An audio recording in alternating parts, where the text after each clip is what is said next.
Good evening, students. Welcome to my video class. Today I am going to teach class 9 English supplementary reader book Moments Unit 6 Weathering the Storm in Ersama.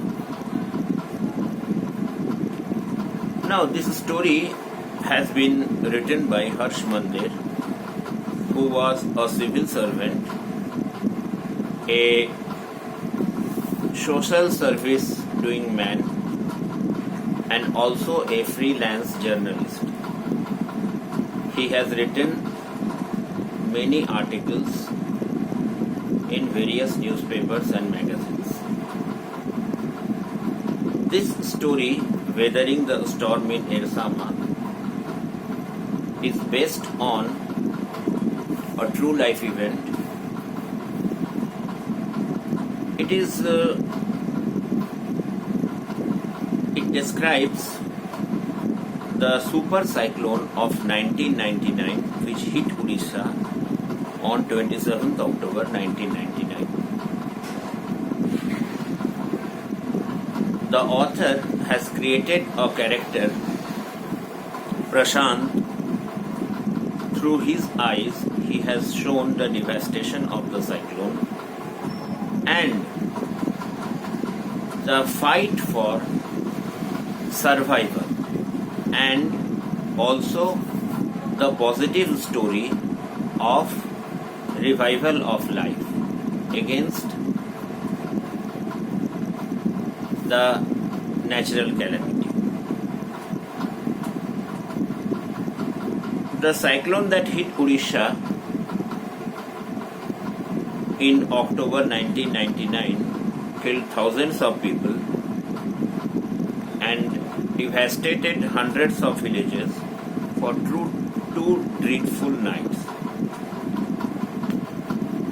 Now let's see the summary of the chapter.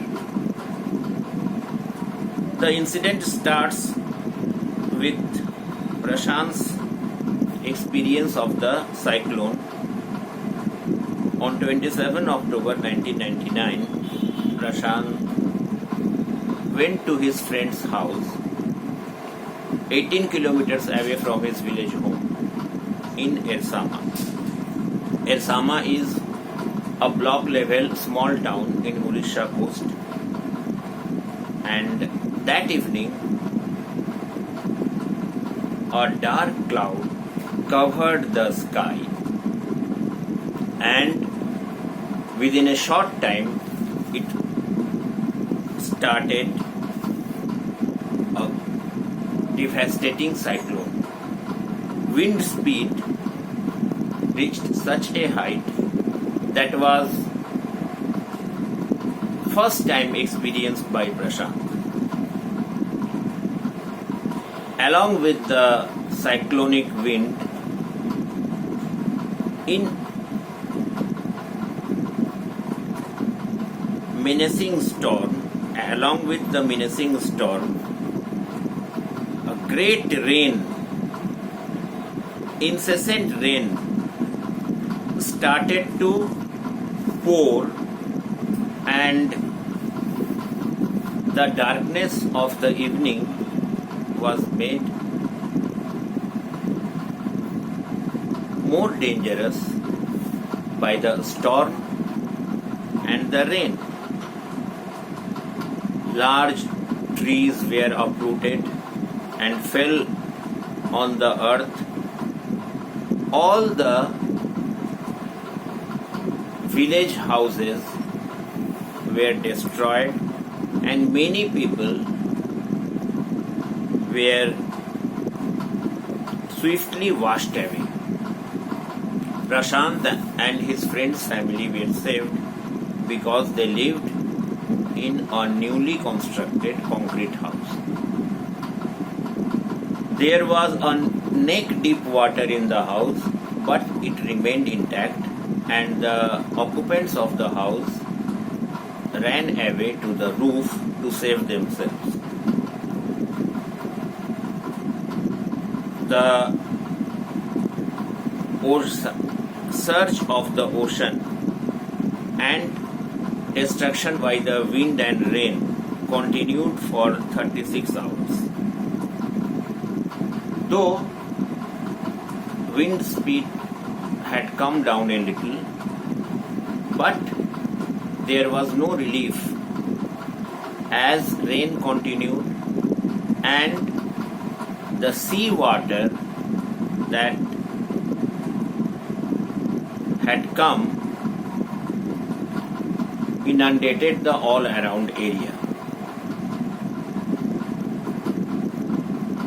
Next morning, when it was daylight, although the sky was completely cloudy, in the grey dawn, grey morning light, Prashant could see the devastation caused by the cyclone.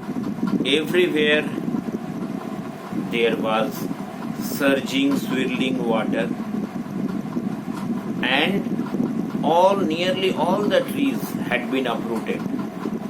Except a few concrete houses, all the houses were washed away, along with their occupants. Dead animals, even dead bodies of the people were floating in the water. 2 coconut trees had crushed on the house where Prashant had taken shelter in his friend's house.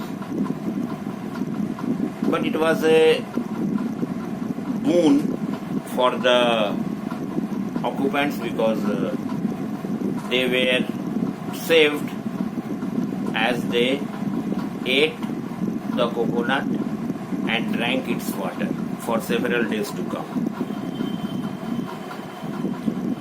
After 2 days of the cyclone subsided, it was still water all around, but Prashant decided to go back to his village. He collected 2 large sticks. Armed with those 2 sticks, he set out for his village 18 kilometers away. It was not a journey, it was an expedition. By measuring the depth of the water, he continued to wade through waist deep, sometimes chest deep water. In some places, there was no road. The water was so deep that he had to swim. Fortunately, on the way, he found 2 of his villagers. They were also returning to the village, to Prashant's village. They were his uncle's friends. All 3 of them then went together. In every village they passed, there was no house intact. Everywhere there was devastation. Prashant was so affected by the scene that he wept out aloud. He believed now that no one in his family have survived the catastrophe. Okay friends, this is the first part of the story. Again I shall upload its second part. Till then, goodbye and wait for the second part of the story.